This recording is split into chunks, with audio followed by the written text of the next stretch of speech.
because So, I'm Jeff Rumley, and I want to be presenting my website today. I've got three people with me. I have Adele, Belle, and Samuel. Adele what is your major? I'm a special ed K through 12 major. Awesome. Belle, what's your major? Nursing. And Samuel? I'm undecided. Awesome. I'm a business management major. I used to be undecided too, so don't feel bad, Sam. Let's see. I want to present my website. So my focus was on the country of Belize. It was before British Honduras, being an ex-territory of the UK. They speak English there. It is located right next to Mexico and Guatemala. And here's a map of where it is, what it looks like. Here's a kind of funny picture. It says, "Welcome to Belize. Look it up on a map. It's not where you think it is." And so I chose, we had to choose a hometown, and I chose as my hometown Belize City. It's located right on the very edge. If you look really closely at this map, you can see right where my arrow is. It's probably the most touristy area of Belize, and that's why I chose it there. If I'm gonna make any connections, that's where it'd be. It's cool because Belize is also on top of a bunch of Mayan, what are they called? Mayan, not artifacts, Mayan, temples. What's that called? Ancient Mayan structures. Archaeological sites. Yeah, archaeological sites. There we go. They recently gained independence about 120 years ago. Actually, 220. Yeah, they gained independence from British Honduras. It formerly became the colony of British Honduras in 1854, and then they gained independence in 1981 from the UK and from Guatemala. But to this day, Guatemala still tries getting. They still don't cooperate, and they still encroach on Belizean territory, and they think it's theirs. Right now, the current concerns are that Belize has a ton of foreign debt. There's a bunch of high unemployment. There is growing involvement in the Mexican and South American drug trade, and there are high crime rates and the highest HIV/AIDS prevalence in Central America. So they've got their share of problems. Do you all have any questions yet? I don't. What was your favorite part about doing this website? My favorite part about doing this website is kind of interesting to learn about just how other countries work. It's like the United States is really big, but Belize has it's way diverse. I think it's the majority of the Belizean population is actually under 35 years old. It's a very young country right now. And that being said, it's also really developing a lot. So there's a lot of kids who don't get proper schooling, who are falling into gangs. They've got a ton of potential, but it's kind of being inhibited by their own underdevelopment. It's just cool seeing how all that works to me. Any other questions? Why did you pick blue as your font? Blue is my font. Good color. It kind of just goes along with the background. It's a peaceful color. It's low stress. That's why they make hospitals too. Very cool. Yeah, the majority of people in Belize are Roman Catholic and Protestant. They're all pretty much Christian. It's a parliamentary democracy. The chief of state is Queen Elizabeth. She still has her foot in their door. Why is that? Just because they declared independence with her, but they still have a representative. I guess this right here is Sir Colville Young Sr. Okay. He's been there for 22 years. They also have the Prime Minister, who is in charge of everything. They have a cabinet. They have an executive, legislative, and judicial branch. It's pretty similar, I guess, in that sense, to our own government. They don't have their main staple of wealth is tourism. They don't have much else, at least they don't exploit it yet. But right now it's tourism followed by exports of marine products like citrus. There's also citrus, cane sugar, bananas, and clothing. And something that's interesting is that they don't speak a lot of Spanish there. They think in Central America they speak Spanish, but they actually speak a lot of English. A lot of them do speak Spanish still because they're so close to Mexico and Guatemala. but the majority of them speak English and Creole, which is like a Mayan language. Why do most of them speak English? Because it was possessed by Europe or European countries. It was possessed by the UK. Kind of like how in Brazil they speak Portuguese because it's owned by Portugal. There's like some countries, like in Canada, for example, they speak French there. So it kind of just like residual stuff. That's me with my developing dollar. At the beginning of our class, at the beginning of school, like the first day, the teacher gives us all $1. He tells us not to buy mac and cheese with it. He tells us that we can't spend that dollar on anything except for benefiting our country. Cool. That we're assigned. What did you spend it on? I haven't spent it yet. What might you spend it on? I'm thinking about some type of microfinancing or microloaning. I just did a research project on microfinancing, and I know that it's not the most effective thing, although it does help people who are usually unhelpable. The whole purpose of microfinancing is that like people are there's people who can't get loans from the bank because they're so poor and the bank doesn't trust them to pay back their loans. So they're stuck in this spot where they can't do anything about their own situation, where they're impoverished. And microfinancing allows us to give microloans to these people, which are anywhere from like $20 to $200 to help them start their own personal businesses. They can do it from their home. And it does have a lot of positive effects, but at the same time it doesn't solve much. But it does help people. I'm trying to find a way to like donate that dollar, even probably more than $1, to actually have more of an impact to Belize. To I guess see what they could do. Maybe I'll look into micro learning, but I'll explain that later. But yeah, questions before we go to the Millennium Development Goals. Okay, perfect. Awesome. Education. The history of education in Belize. It was highly based off the English system and also has received a lot of influence from religion. Many of its best schools in the country are Catholic, with many others run by Methodist evangelical churches. These churches are under what is called a church-state partnership, which has its roots in Belize's history as a British colony. I feel like it's similar. Pretty much. Well, I don't think any. No. Well, when I was serving in Peru, I saw a lot. Like religion has like a huge part in everything that the country does. It's something that's kind of like becoming different between us and like every other country. But the Catholic Church does do a lot of good over there. Let's see some details about the Millennium Development Goals. It says Belize has seen significant progress in an attempt to achieve universal primary education. In this field, they have focused on 3 vitally important indicators: net enrollment, the number of pupils who start the first grade and reach the 8th grade, and the literacy rate. In 2011, the net enrollment rate had increased to 95%. The number of pupils entering the first grade and reaching the 8th has gone from 97.2% to 94.6%. The literacy rate of 15 to 24-year-olds since 1992 has gone from 70.3% to 91.5%. And in these aspects, Belize has been maintaining itself on target. It's been going at the rate that they wanted to, which personally I think is excellent that they're actually doing that. The only problem is that in this country, there's a lot of like, we won't have it much here in the United States, but there's a lot of like they're called pueblos, little towns out in the middle of nowhere where it's really hard to get help to. That's probably like one of their main problems with reaching many of these goals is reaching out to those people because they're so isolated from everything. If I could do anything about the temporary solution for this problem, I would just like try implementing like an education where not only they're taught like the basics or like what's normally taught at schools, but they're also taught like things that could possibly provide solutions for the country's problems. Because there's so many students there that like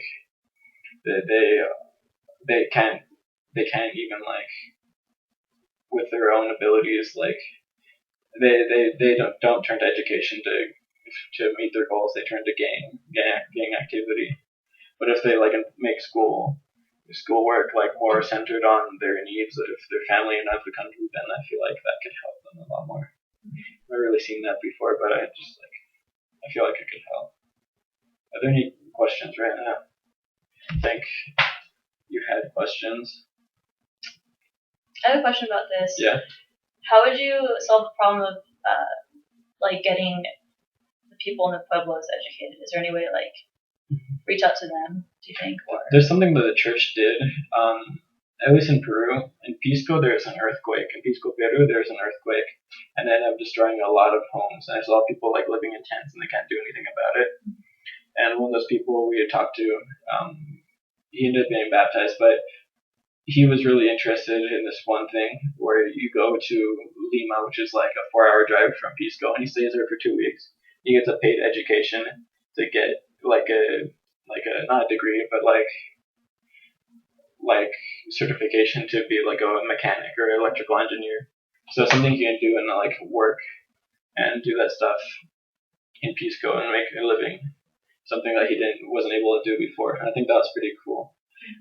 I understand still it'll be pretty hard to do that with education, like make teachers, but I feel like one of the best solutions is usually you get really good teachers out there and like get supplies out there. It'll be a lot of money and a lot of work, but if they understand the value of education and the younger generations, then yeah, I think it's worth it. Yeah. Any other questions? I would love to give comments. Yeah, comments. This reminds me. I'm from Thailand, and this reminds me of a lot of places in Thailand, especially from where my dad grew up. Because my dad, he grew up very impoverished, and that's one thing that they stressed in their schools. So his family, they saw the importance of education and how if someone gets a good education, that can trickle down into the next generations. And now my dad is a highly successful man, and I've just really come to really appreciate education as well. Like it's something I take very seriously, and it's something that I've seen firsthand that can really alter the lives of many people. And just because one person gets educated, that can trickle into different people's lives. And so I feel education is something really important, and it's really cool. Yeah, I feel like it directly corresponds with poverty. Like I want to just take a look at the poverty page. Rural poverty, it says the majority of poverty in the country of Belize is found in rural areas. These are usually areas where the income is mostly based off of agriculture or fishing. And these fields are not always the most stable. They take up a lot of time, and there's not much room for expansion. You see that in Peru. There's all these like old people who have their entire families like just working on one little farm, like growing corn or growing potatoes, and they dedicate their lives fully to that one thing, and it provides them the same outcome every single time. It's like I forget what Shakespeare said. If you don't change anything, like if things don't change, they'll remain the same. Mm-hmm. So that's where they're stuck at. And it says they oftentimes children take on the parents' business. It's like the caste system. Yeah. They can't get out of their level. Exactly. And to them, education becomes irrelevant or impossible because you don't need to know math if you're going to be doing like just visible labor your entire life. Mm-hmm. It says the poorest people are made up of the following members of poor households whose main source of income is agriculture or fisheries. Members of poor households whose main source of income is wage labor. It says extremely poor people who live in highly disadvantaged conditions, often in remote rural villages, including subsistence farmers and landless agricultural workers. Young people who are unemployed and lack income-generating opportunities, and rural women who are traditionally economically dependent on men and who are constrained by both traditional gender roles within households and by lack of access to financial resources and capacity building. Something that exists in other countries that we don't really have here is also gender poverty, where the guys go off to work and the girls are stuck at home. Like, how would that make you feel about, like... That was stuck at home. Yeah. I'd want to go out and work. Yeah, but if you couldn't even do that. Imagine you have 2 kids right now, and your husband is the source of income. He's gone all day. He comes back at night, sleeps, wakes up, and goes. That's what they do in Peru a lot. What could you do? That'd be sad. What could I do? Well, if I can't do anything, I'd educate my kids, I guess. So they could, like, I don't know. So I'd just be a good mom. Try to go back to school if I can. Yeah, especially in impoverished places where it's hard to do that. Mhm. But that's the problem a lot of them are facing, and that's like another benefit of microfinancing is like 95% of it's over 90% of like the people of certain microfinancing banks, their clients are all women who are just at home and they like start businesses like selling clothes they make or beads or whatever they do. But there's really not much they can actually do on their own. Who's some sad little girl like walking around that. It's really bad. Like it's so nasty sometimes. Like I'm sure Belize is a little bit similar to Peru, but you go see a river and there's like plastic bags like stuck in the river. Like it just like detracts from the beauty of like just the environment in general. Another thing is urban poverty. There's a lot of information here, but just gang violence is inarguably one of the most serious threats to the fulfillment of children's rights in Belize. It says that research indicates that young males are often used as intermediaries for gang-related activities, and it says that there's a report from a research organization. It says some inner city youth depend on support from the don, which means gang leader. Don is usually like someone held up to a high regard in Spanish. They sell weed from, or mash up will work, which means killing or robbing somebody. And it says the young men claim that working for the gang leader brings money for survival. Therefore, instead of education, gang involvement becomes the key structure shaping the life chances of many of the poor and vulnerable youth. There's a lot of just like really sad information about this. Like domestic violence is really prevalent there. There's a lot of depression. Like this really has made me sad. It says youth depression is part of the Belizean social landscape. Like it's part of beliefs that there's depression there. So it's with a large proportion of the youth out of school by 14 years old, without skills or life prospects, living in a human ecology laced with violence and isolation. Youth respond with various forms of deviation, including violence and withdrawal or retreat. Not everyone can fight. There will always be retreaters. Two mechanisms of retreating have been common in Belize. Leave to the United States and don't ever come back to this horrible place, said one 16-year-old. And the other option is to leave the earth. So there's actually just like people just want to get out of there so bad that there's a lot of depression. There's actually a high suicide rate in Belize because of just the conditions. And although all of that is happening, there's something called the Happy Planet Index definition. It says is the extent to which countries deliver long, happy, sustainable lives for the people that live in them. The index uses global data on life expectancy, experience, well-being, and the ecological footprint to calculate it. The Belize is number 4 out of the 151 countries that this was performed on. Although like that is happening, which to me like I feel like this isn't an accurate measure of like what it means to be like a happy country. Yeah. Yeah. But so the education leads directly into like poverty. They're really closely tied together. Do you have any other questions about education or poverty or in this moment? What do you think about what you've seen? It's kind of sad about how I had no idea that Belize had like. Well, I thought about like poverty, but I didn't like think about how that would affect people there. Depression. I don't know that either. It also makes me feel lucky. I mean, I got to see my dad. Like, he didn't have to go off and work all the time. I mean, like, he went to work, but it wasn't quite like that. It really does make an impact. Mm-hmm. Like, there is power in education. So, There definitely is. yeah. Let's see. There's 5 questions that you were all asked. It says after viewing my website, list the 5 ideas from the site that you would like to know more about.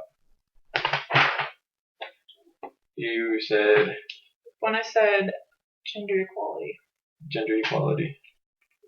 Phil and I wanted to look at that. Okay, sweet. So gender equality is actually one of the Millennium Development Goals. I think entire like Central and South America, women are often held at a lower regard than men.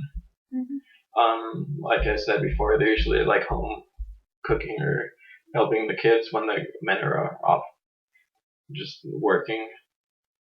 It says, let's see, what can we take a look at here? We can just go through some points of this, the story of gender equality in Belize. Taking into consideration the history of Belize and the journey they've gone through as a country will help us to understand why the status of gender equality and empowerment of women is low, although aiming towards improvement and progressing at a fairly good rate. It says, as a means to cleave to the culture of their indigenous people, the people of Belize have been, I believe very much that man is the king of the household. Women are much lesser. They are solely responsible to bear children, cook, clean, and do any other household duties. Women have had very little to say in anything about anything in the Belizean culture.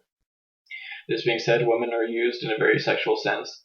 They are not able to negotiate safe sex, thus causing a high infant mortality rate due to women not being healthy enough to bear children, physical abuse, unsanitary birthing circumstances, etc. It has been this way since the beginning. That women can be used more for sexual means than they should and they should be okay with it because the men provide for them and the children. It is in the roots or something that they now presently realize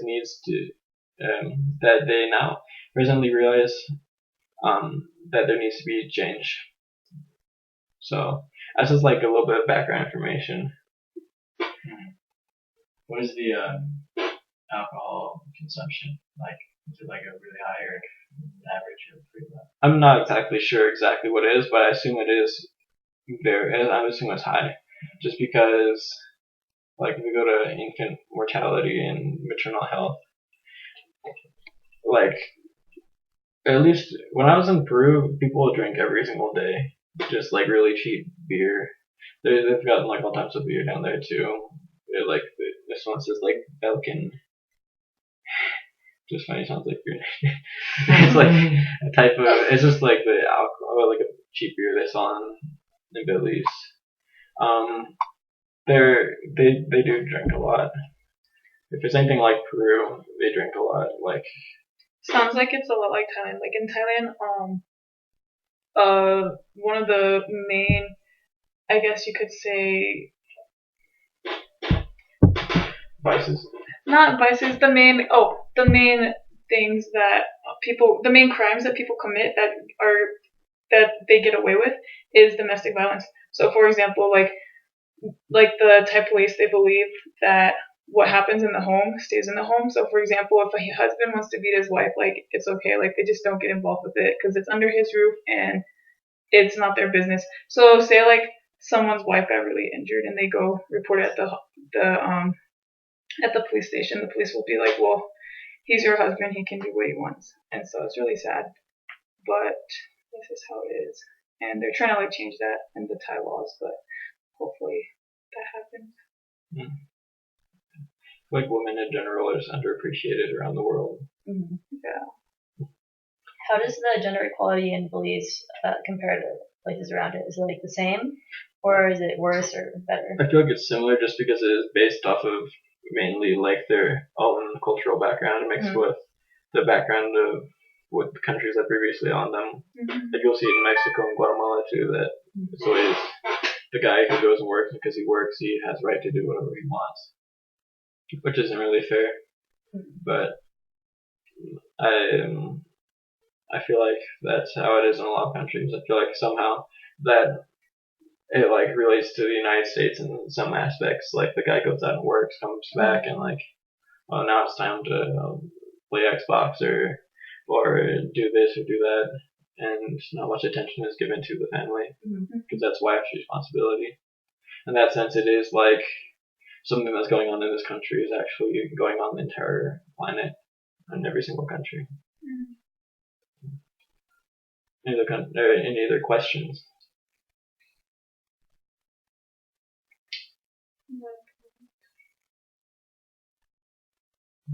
What was the most interesting part of the site when you looked at it? I liked seeing the different Millennium Developmental Goals because one, it states where the country is at based on like a worldwide level, and also shows what kind of things they're trying to do in order to improve their status in the Millennium Goals. Because from what I understand, a lot of them haven't had much progress in some of the goals, but different goals they've had a lot of progress. So I thought that was interesting. That is true. It's interesting to see what things have actually changed and what hasn't changed too much. Mm-hmm. Like, although they have educated a lot of people, there's still a lot, and they've done really well in like infant mortality. Mm-hmm. They like managed to have like a year without like recorded child dying for like human error causes. Yeah. But at the same time, like as far as the environment goes, there's still a ton of deforestation that's happening. It's really polluted. Like the rivers around the cities, if you go in there, you'll get cholera. Yep. Like instantly. It's like cholera, you'll get all types of sicknesses. And the people there actually are starting to get used to the sicknesses, which is kind of sad. They're getting immunization. Yeah. It's cool. It's good and bad. It's like good because like now you won't get that. That's bad just because you shouldn't get used to that. They're like getting used to living in the dump. Yeah. And I feel like that also like sets the roof over their expectations on life. They expect the worst, and so they feel like they deserve the worst. And as recommendations for improving and furthering site, you said more videos. Yeah, we thought you could have more videos, like more interactive things with the audience. Other than that, it was very well done. I like the pictures. Yeah, we like the like pictures. You taking yourself. They're pretty awesome. Except for this one and that one. Yeah. Hopefully not. Yeah. Oh, thank you. Yeah. You have pretty much everything I would want to know would be on this website, and I kind of like that. Yeah. Mm-hmm. Thank you. I can just think of a question, you just go to the link and show me. Mm-hmm. It's good. It's a really interesting country, and I recommend that all of you look into it. Just like even the other day, yesterday, as we're like getting out of a restaurant, we went to Jack in the Box. You saw the signs like travel to Belize or something like that. You mean Carl's Jr.? Yeah, Carl's Jr. Went to Carl's Jr. And there's like sign right outside. It said like Belize, travel there. That's cool. And I was like, what? What's happening all over the place? Let's see. Let's see if there are any other things really quickly.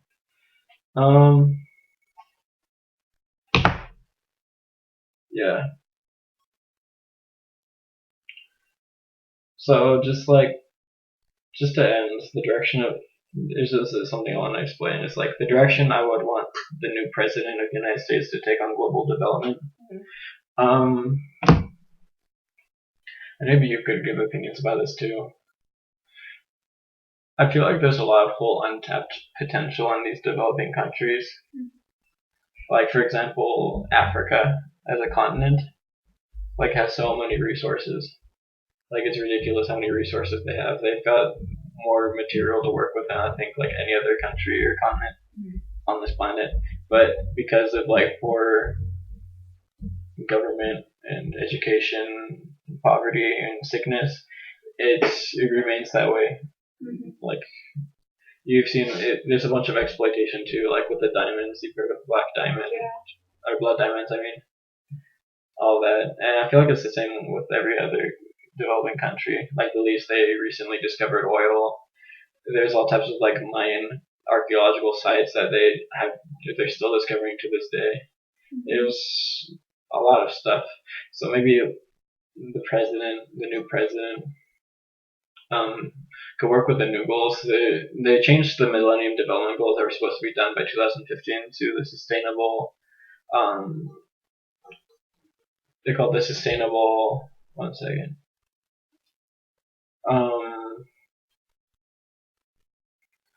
What are they called? The sustainable. There's some type of sustainable goals. They've changed like the spectrum, like what they want to focus on. Now it's like a lot wider array of different things they want to do. It seems to me like like they weren't really well written goals. Because when you have a goal, you like want to do one thing and then you work towards that one thing and you do it. But if you have too many little goals to work on, then you won't be able to achieve that thing. It gets too overwhelming and confusing. Yeah, and I feel like that's something that will just impede just us helping those countries. But if we really like focus in on like one or two things, so the president of the United States can find one or two things to do to help these countries. Not only do we like help that country, we also gain an ally. Mm-hmm. I don't know if you have any opinions what you want the new president of the United States to do to help developing countries. Well, one thing that comes to mind is so my dad, he works in the Thai parliament, and right now they're actually rewriting the constitution of Thailand because they're having similar issues as police. Like it's not as severe, but it definitely does exist in some third world parts of Thailand. Anyhow, one thing that they're really trying to stress is education and the fact that people should go for their dreams. Like with those two things, that can drive people to go to their highest potential. Like if people get educated and they have a goal, then that can help them to stay focused on their main path and really help them to just achieve what it is that they really want to achieve. And so I think that's something good that could be incorporated for any future president. That is, I like that. Wow, it's really cool that he's working on the constitution. And any other comments about beliefs in general? Questions, jokes, gossip. I never knew anything about Belize. But what now you do? I know everything. You can write a textbook on it. Yeah, you should look up the YouTube video for the Great Blue Hole. Like a big hole. Yeah, You can go jump down in a scuba suit in Belize. That's awesome. it's really cool. Just look it up after. Okay, I will. Okay. Yeah, so this has been my presentation on Belize. I hope you all enjoyed it. I hope you all learned something. And any questions, go to my website. Thank you.